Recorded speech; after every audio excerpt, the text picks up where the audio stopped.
Então assim, o Daniel, ele toma uma gota do sangue do Armand numa noite. E não é toda noite que ele toma uma gota, não é toda noite que o Armand oferece uma gota do sangue para ele. Se vamos supor, se o Armand oferecesse mais e não drenasse ele, no Entrevista com o Vampiro fala sobre isso, eu falo nos vídeos lá. O que acontece? Acontece que ele vira uma espécie de, não vampiro, ele vira um morto-vivo, mas não vampiro, uma criatura que vive, vamos supor, em cemitérios e tem um raciocínio, uma força sobre-humana, não um raciocínio sobre-humano, uma força sobre-humana, mas um raciocínio inferior. Vira uma criatura.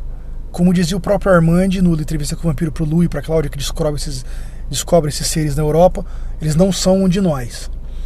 Então assim, mas uma gota para uma pessoa não transforma a pessoa no vampiro, mas faz a pessoa ir numa espécie de viagem, digamos, uma viagem astral, que o Daniel ficava tendo, essas viagens astral.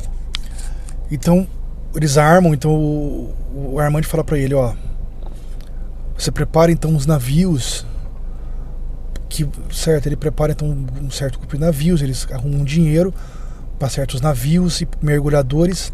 Daí o Armand fala para esse pessoal ir para um certo, o Daniel fala para esse pessoal ir para certo lugar no Oceano Atlântico. E no Oceano Atlântico eles descobrem um navio, é um navio cheio de tesouros espanhóis na época da colonização da América Espanhola, digamos, cheio de ouro, pedras preciosas como esmeralda, rubis, diamantes. E com esse dinheiro eles começam a criar as bases da fundação que eles vão fazer. Depois o Armand descobre outro navio, não descobre, porque o Armand lê mente, certo? Até o Daniel fala, como é que você consegue achar essas coisas? Ele fala, tudo é possível quando você consegue ler a mente dos homens.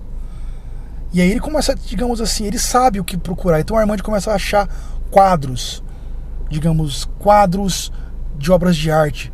Uns quadros são de famílias que roubaram. Aí ele vai e pega o quadro e tem uma recompensa.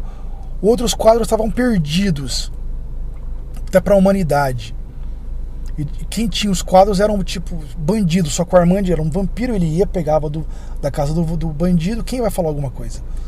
E aí o Daniel vendia o quadro, porque era dado como perdido, ninguém roubou, não era como dado como roubado nem nada. Quadros roubados o Daniel devolvia e ganhava recompensa. Quadros que eram dados como perdidos pela humanidade, o Armand passava o quadro pro Daniel, o Daniel vendia o quadro e eles começaram a ganhar dinheiro. Com esse dinheiro, então com essa primeira leva de dinheiros, o Armand ele vai e compra uma cadeia de restaurante nos Estados Unidos. Aí depois ele continua investindo, ele começa a roubar dos traficantes de droga, dinheiro, pedras preciosas. Ele começa a roubar aqueles pacotes de dinheiro, aquelas malas cheias de dólares.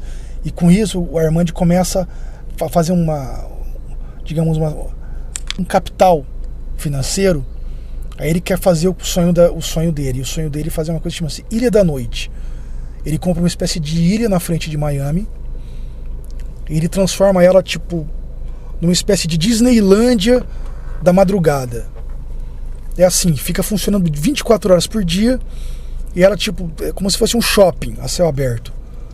Então tem cinemas 24 horas, cafeterias 24 horas, lojas 24 horas, de todos os tipos de lojas, de tapetes, de pedras preciosas, de eletrônicos.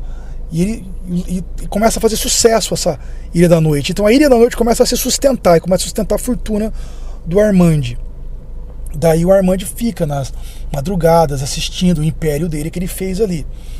Aí nisso já, digamos assim, já começa o tempo a passar, certo? Já é mais pra frente a história aí. E nisso o Daniel começa a ficar ressentido, porque ele vê o Armand velejando nas noites, indo pegando muitas vezes aquelas balsas, sabe? Não balsa, aqueles barcos com motor, tipo, sabe, Miami Vice. Ele pega e vai caçar os traficantes nas madrugadas e volta. Ele começa a querer participar, querer ser imortal. Ele olha, algumas vezes ele sai para velejar com o Armand e ele quer isso para sempre, porque ele sabe que ele tá ficando mais velho. E ele começa a ter várias discussões pesadas com o Armand.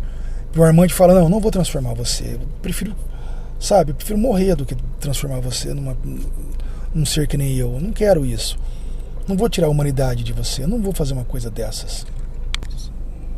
Então existe existe muito quebra-pau entre os dois.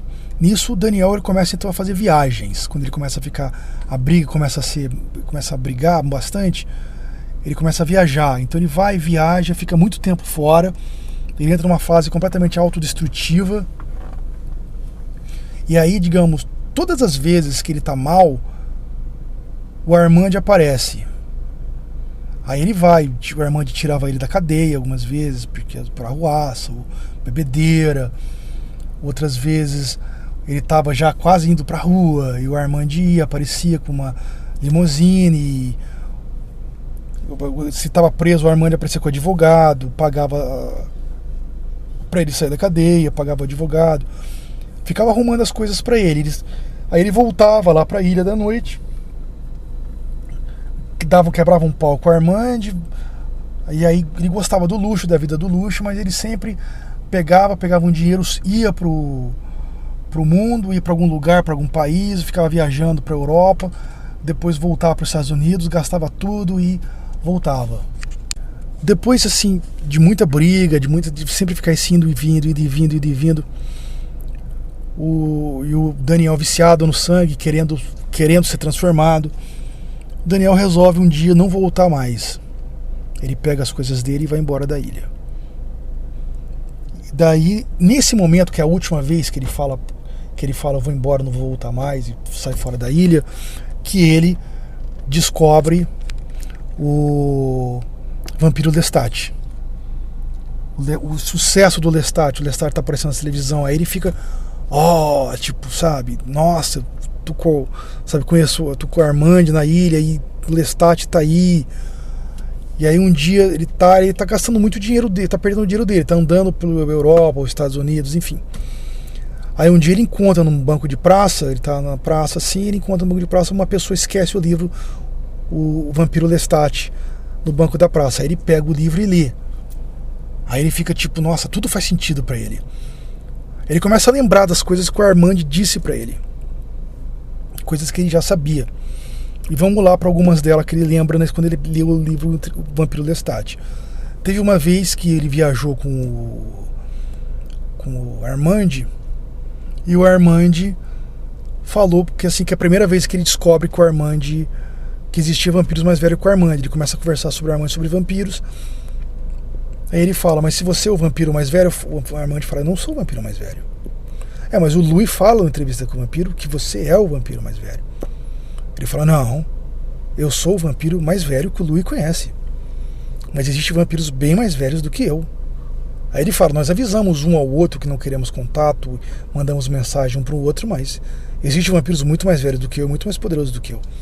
Até ele fala, eu não vou transformar você por causa disso até. Ele fala, eu estou te protegendo, eu fiz uma aura de proteção em volta de você. Aí ele fala, mas se você quisesse, me transformasse, eu ia me proteger. Ele fala, não, se eu te transformasse você ia ser como se fosse assim. Todo vampiro ia te ver. Porque nenhum vampiro pode ver você, porque você é um entre milhões como ser humano. Mas se você é um vampiro, você vai ser como se fosse assim. Você é um fósforo que é aceso num escuro. Todo mundo vai te ver. Qualquer vampiro vai te achar. E você como vampiro não posso te proteger, mas como humano eu posso te proteger. Aí ele pega então o Armand, ele faz um colar pro Daniel. Ele faz um colar que é assim, tem as iniciais dele, a inicial dele, desculpa, A. Ela tem como se fosse vários desenhos e tinha uma gota de sangue num vidrozinho. Aí ele fala, se algum vampiro vir ameaçar você, você abre o vidro, você tira a tampa do lacre, do vidrozinho, mostra e aponta pra eles, vão sentir o cheiro.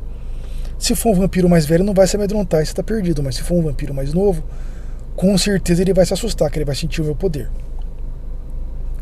E aí depois o Daniel, prestando atenção no desenho, era como se fosse assim, vários corpos mutilados. Bem o gosto do Armand, como é falado na entrevista com o vampiro, por coisas, sabe, mutiladas e horrorosas.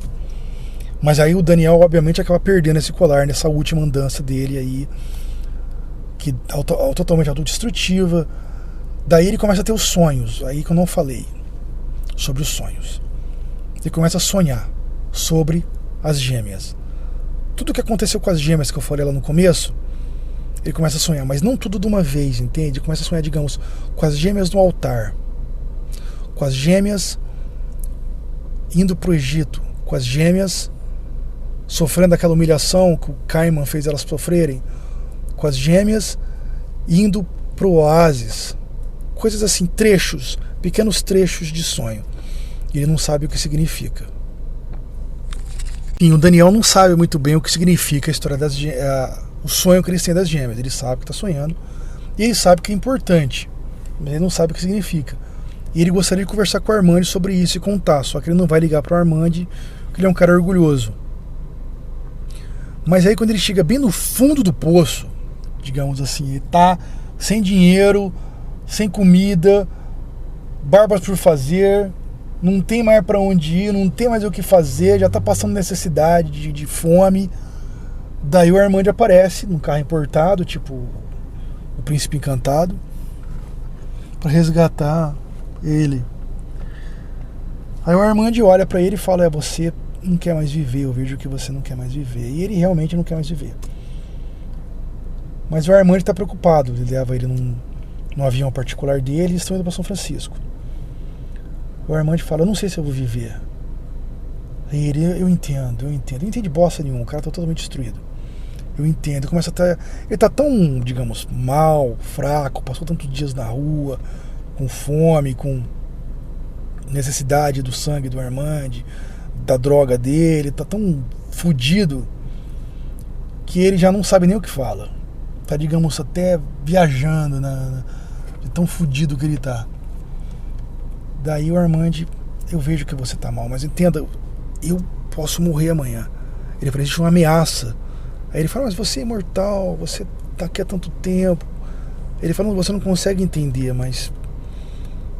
Ele fala: eu vejo que você não quer viver, né? Se você não transformar você em um de nós, tipo num vampiro, você vai morrer de qualquer jeito.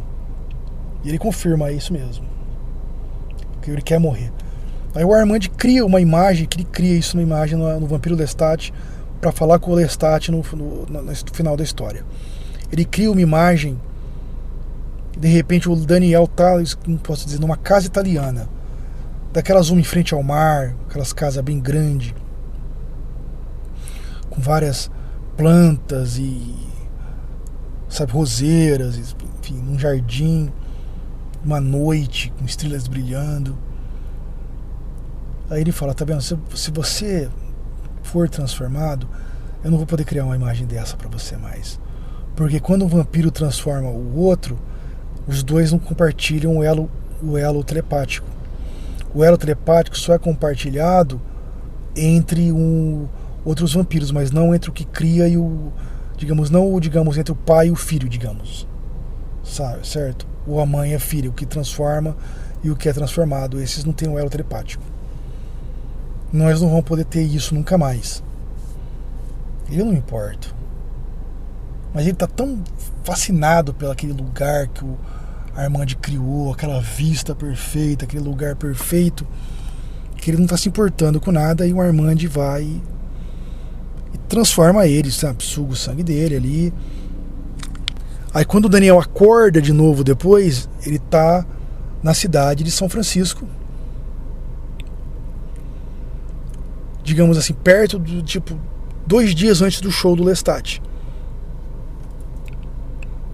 E aí ele olha, né, ele acorda, digamos, no caixão, e ele sobe a escada da casa, e ele fica, né, ele olha primeiro, aí ele sai pro quintal da casa, assim, não pro quintal, pra uma varanda bem grande, que era uma casa bem grande, né, porque bem chique, porque o Armand tinha muito dinheiro.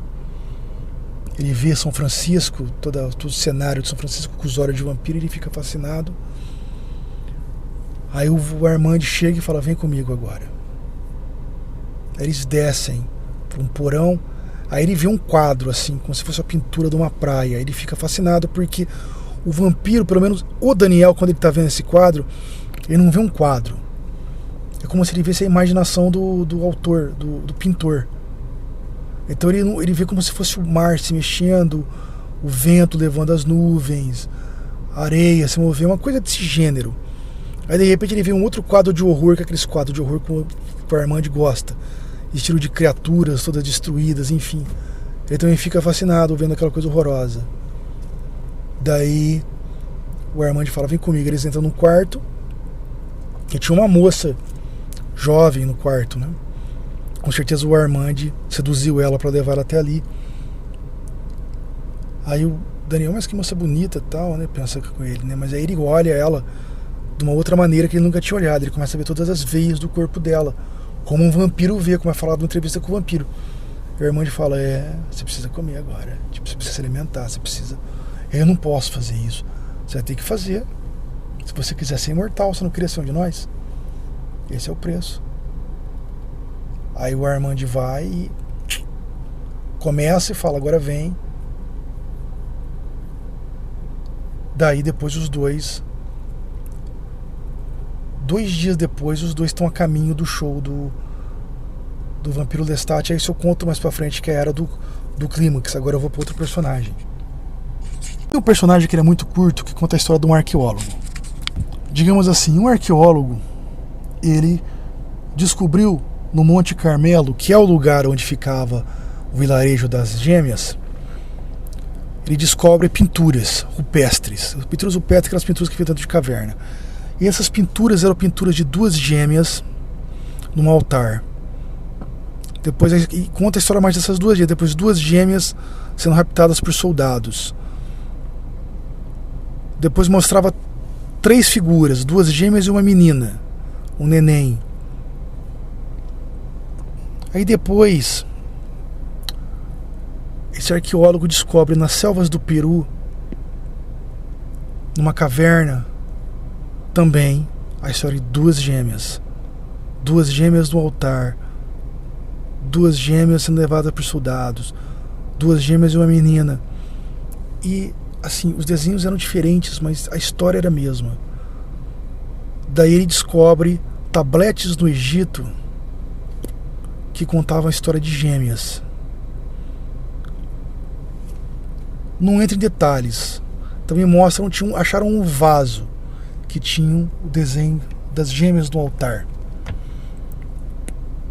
Aí esse arqueólogo tenta trazer para a história, digamos assim, tenta mostrar, olha, existe essa história das gêmeas e deve fazer parte da história da humanidade, porque, olha, eu descobri no Monte Carmelo, que é na Palestina, né? O Monte Carmelo fica na Palestina. Eu descobri nas selvas do Peru, no Egito e em Berlim foi encontrado esse quadro, esse vaso que conta a história das gêmeas. Só que ninguém quis dar bola para esse arqueólogo. Ninguém, tipo, onde a história de gêmeas faz parte de que período da civilização? E por que é importante? Que povo faz importante isso? Até tipo assim, um tá na Palestina, outro tá nas selvas do Peru. Que período, que não faz sentido, assim. Ninguém queria ouvir. Ele entrou e de repente ele virou tipo que nem esses caras do que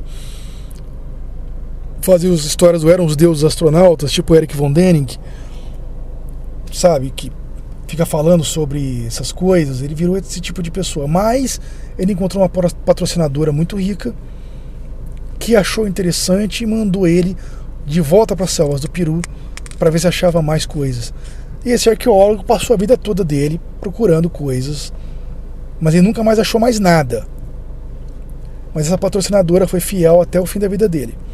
E quando ele era velhinho, ele começou a ter sonhos sobre as gêmeas. Ele falou para a filha dele: filha, eu preciso que você chame a minha patrocinadora aqui,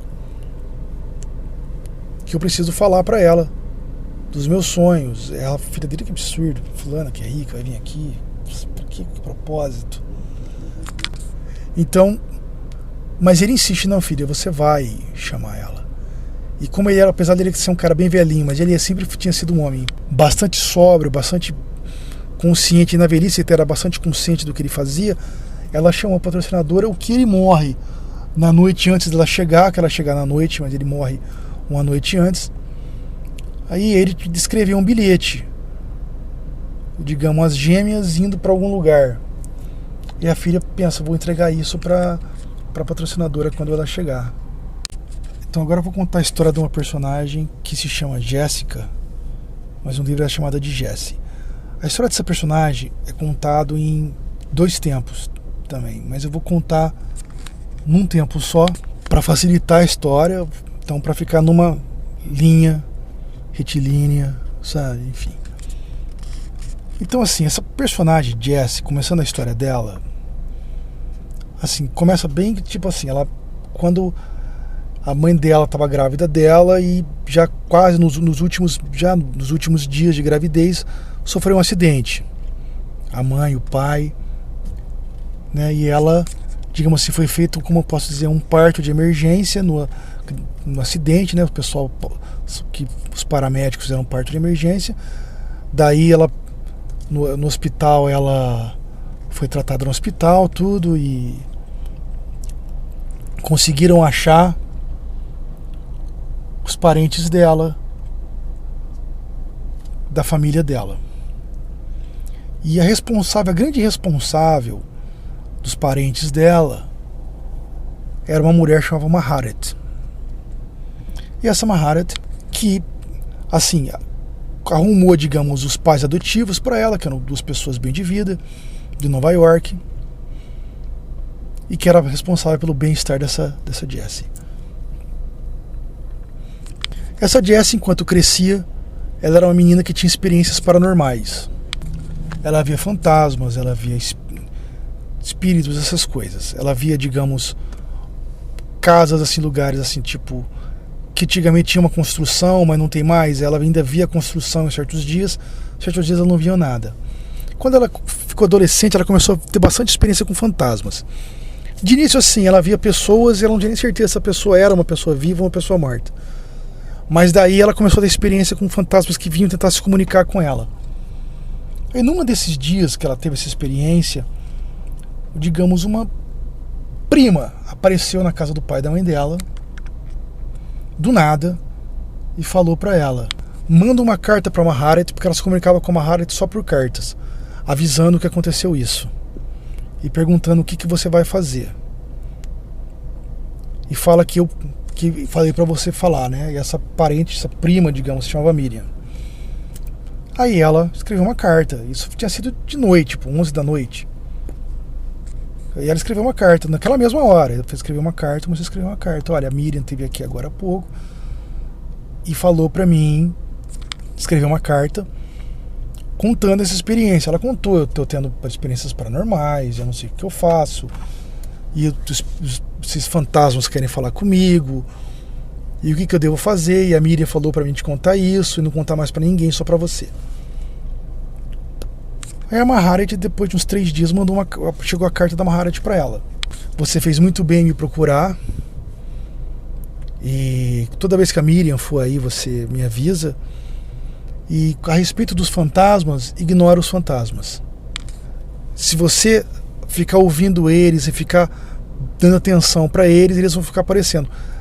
Começa a ignorar. A partir desse momento eles vão embora, a não ser que seja um caso de poltergeist, mas você não tem que lugares que tem poltergeist. Então ignora os fantasmas e me avisa quando vai aparecer de novo essa Miriam. E só que acontece que ela entendeu uma coisa: quem era essa Miriam que apareceu do nada pra ela? Ela entendeu que essa Miriam devia ser um fantasma. Ela imagina: será que é um fantasma da mãe dela? E a mãe dela também se chamava Miriam? Ela fica se perguntando. Eu acho que a Miriam, não lembro o nome da mãe dela, mas acho que devia ser isso mesmo, o fantasma da mãe dela. Mas a Maharet não comentou nada com ela. Daí, quando ela ficou mais jovem, digamos, já saiu da adolescência, foi para a parte da juventude, ela começou a viajar para conhecer essa família dela, que a Maharet chamava de a grande família. E era muita gente. Tipo, ela tinha primos na Europa toda, na França, na Alemanha, tinha primos na Grécia, na Itália, ela tinha primos em Nova York, ela tinha primos em Los Angeles. Então ela estava sempre viajando, ela ficou vários dias visitando um, visitando o outro, todos eles muito ricos, muito bem de vidas, pessoas que tinham barcos, carros importados, casas, mansões, tinham muito dinheiro. E todos eles o que tinham em comum era essa pessoa Maharet. Essa Maharet seria uma espécie de, digamos, a arquivista Maharet. Então a Maharet seria como se, os parentes diziam que era como se fosse um cargo. Quando uma Maharet morria, uma jovem da família assumia como a nova Maharet. E essa Maharet, muitas vezes, ela era, digamos, o que era diferente entre a vida e a morte para os parentes, porque muitas vezes alguns deles estavam vivendo situações de dependência financeira, e era a Maharet que oferecia não só ajuda com dinheiro, mas também com conselhos e dizia, ó, faz isso, muda para tal lugar está acontecendo tal vaga, você consegue arrumar um emprego aqui, ou você conseguir crescer aqui, faz isso. A Maharet dependia entre a vida e a morte da própria família. Então era um cargo de extrema importância, mas ninguém assim conhecia, algumas pessoas conheciam a Maharet, porque a Maharet aparecia em alguns casamentos, em algumas batizados de crianças, em algumas coisas assim, mas em suma a Maharet raramente aparecia. Aí a Jessie, ela quase casa com um primo lá da Grécia, que era rico. Ela perguntou para a Maharet o que deveria fazer. A Maharet falou, olha, se você quer casar, todo mundo da família vai apoiar. Você vai ser muito bem-vinda, sabe? Ninguém vai ser contra. Mas não é o que eu quero para você. Eu quero que você siga uma carreira, que se forme, que você estude na vida. Aí ela resolve então ouvir essa tia Maharet e não casa, rompe lá o noivado que ela tem e vai. Então ela resolve ser arqueóloga. Então ela começa a estudar para ser arqueóloga e ela sempre quer conhecer essa Maharet.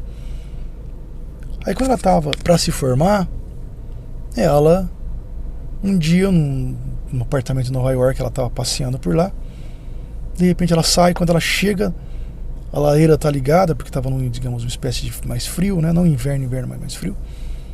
E quem tá lá é a Maharet. Ela se apresentou, eu sou a Maharet, uma mulher que estava lá dentro do apartamento. E ela percebeu que a Maharet era muito parecida com ela, porque ela também era ruiva, a Maharet era ruiva. Ela tinha olhos verdes, a Maharet tinha olhos verdes. E a Maharet parecia uma boneca, mais bonita até que ela. Assim, a Maharet não abraçava como as pessoas abraçavam, ela era muito educada, ela demonstrou que tinha muita consideração pela Jessie, mas ela mantinha certa ressalva em contatos físicos. Ela teve contatos, abraçava, dava beijos, mas mantinha certa ressalva em contatos físicos. Elas saíram para jantar, apesar da Maharet não comer nada, só ela comeu, e conversaram a noite toda, se sentiu segura, confiou na Maharet. E a Maharet falou, mais para frente a gente se encontra e eu chamo você para passar uma temporada comigo numa casa minha. E aí a Jessie foi estudar, ela se formou e ela estava fazendo lá o trabalho de arqueóloga no Oriente.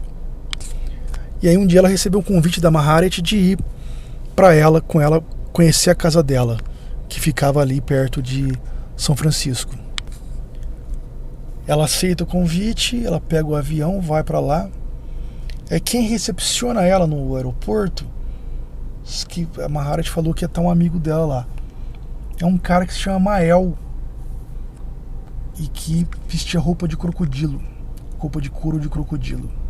Esse Mael loiro, sabe, um cara loiro, esquisito, ela vê que ele era bem estranho, que desde o início desenvolveu muita afeição por ela, esse Mael, que levou ela de carro até um lugar, digamos assim, que fica depois de São Francisco, lá naquela região da Califórnia, mais, digamos, mais para dentro, tem um que se chama de árvores que se chamam sequoias. Essas sequoias são árvores muito grandes mesmo, que chega a medir bem mais de 2 metros de altura. E ela tinha uma casa, digamos, dentro da própria uma montanha, em frente a uma floresta de sequoia, e uma casa enorme, que era uma mistura de castelo medieval com casa moderna, que subia até dentro da montanha. E ela ficou impressionada, certo, com a riqueza, e ela descobriu ali que nessa casa da Maharet tinha peças que nem museus tinham, e que a Maharet dizia que não ia vender. Tapetes e outros tipos de peças de decoração, essas coisas. Mas o que chama mais atenção da Jessie era dentro da biblioteca, mais para frente, tinha o que ela chamava os arquivos. E esses arquivos tinha todo o sistema de descendência delas.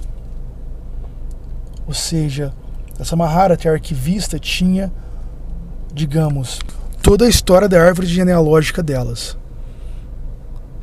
O interessante é que assim, tinha quartos que é mais para dentro da montanha, que iam começava com, porque tudo assim era coisas com livros, certo? Livros também tinham em computadores, mas quando elas, para pegar em coisas físicas, quando não só da parte do computador, elas entravam, mas dentro da montanha tinha quartos que ela conseguia ver papiros e depois tabletes de argila. E ela, Jessie, ficou assim, nossa, a gente poderia editar isso. Porque nem a árvore genealógica da nobreza europeia é tão assim rica em detalhes, nem eles conseguem remontar, ou seja, porque a história deles remontava um período do Egito Antigo. E a nobreza europeia remonta um período da Idade Média. Ela fala, nós conseguimos fazer uma coisa muito grande aqui. Mas a Maharat negou, falou, não, isso não é pro público. Isso é mero exclusivamente para a sobrevivência da grande família. Ela fala, esse é o papel do arquivista. Garantir a sobrevivência da família, em primeiro lugar. Não é também colocar a nossa família em olhares curiosos e nos colocar em risco. Elas entraram já em primeira crise delas, foi isso. Mas a Jessie ficou fascinada. Ela falou, eu gostaria de abandonar esse trabalho de arqueóloga e trabalhar com você, para você, como arquivista, porque ela pensava, bom, eu quero ser a nova Maharat, uma coisa do gênero, mas não diz que ela pensa isso, eu suponho, certo? Então assim, uma coisa que a Jessie percebeu, a Maharat e o Mael só ficavam com ela durante as noites, de dia eles desapareciam.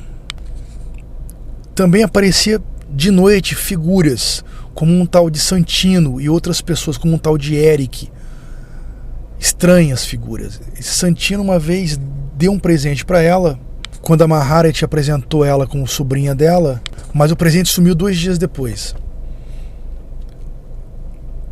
E essas figuras só apareciam de noite, e eram pessoas assim, que ela, assim, geralmente era no fim da noite, ela estava já com sono e ela não participava necessariamente das festas. Eram pessoas estranhas, muito brancas, tinham um comportamento estranho, olhavam para ela com um olhar diferente, meio que isolavam ela ficavam mais entre eles. Mas enfim, eram os amigos da Maharat, ela não queria saber.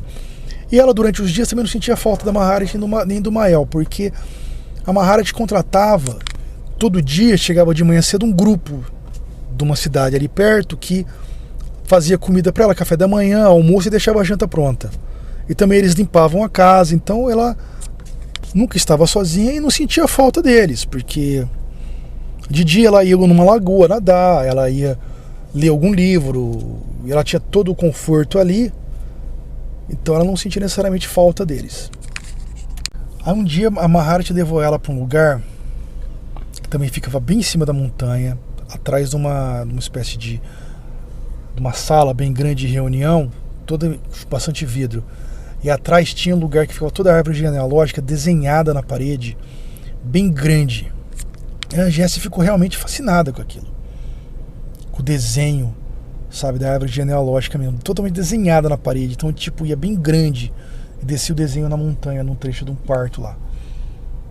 E a Jessie falou, não, eu quero decidir que eu vou estudar isso, eu quero fazer isso, eu quero cuidar dos arquivos da grande família, eu quero... E a Maharat bateu o pé e falou, não, você não vai fazer isso, eu faço isso. Não preciso que você faça isso. Aí realmente aí foi uma discussão maior que elas tiveram. E depois desse fato aconteceu uma outra situação.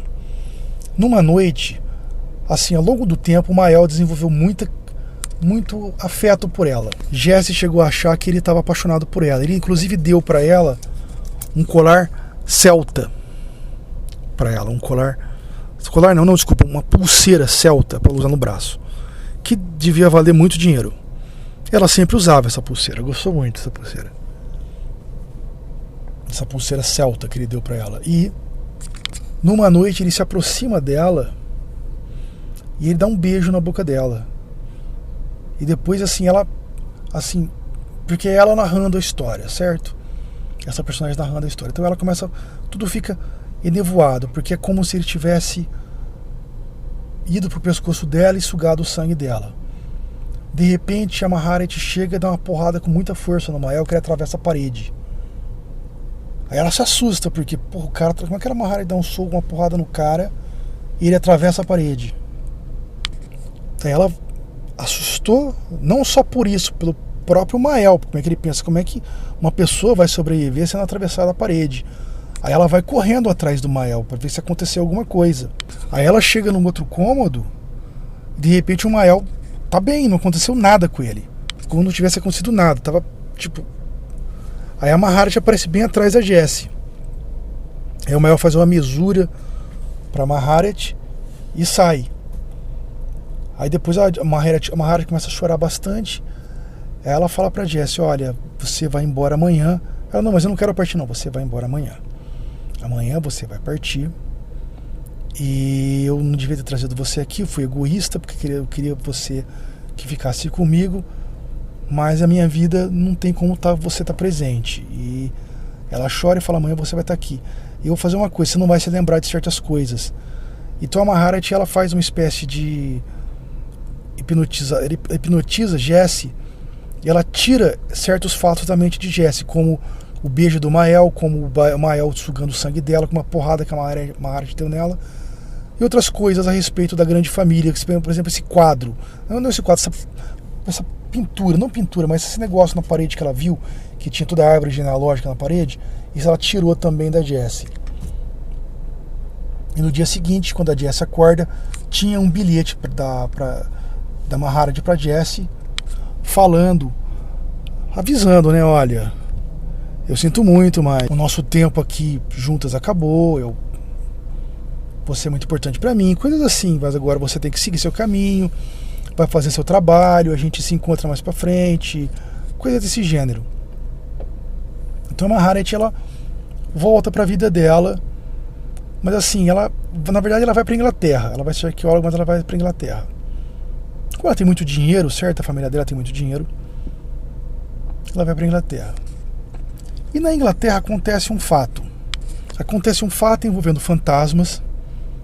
E ela conta para as pessoas que estão perto, ó, aconteceu um fantasma aqui e tal, e as pessoas acharam isso gozado, e acabou ela saindo numa revista da Inglaterra, ela contando o fato para as pessoas sobre os fantasmas, saiu numa revista, e assim, não é que ela ficou famosa nem nada, mas foi como uma anedota, ela saiu, a fulana, Jéssica de tal, apareceu aqui, viu fantasmas e confere com a família de fulano, que notificou e que realmente já teve um parente que morreu e viveu essas coisas desse gênero.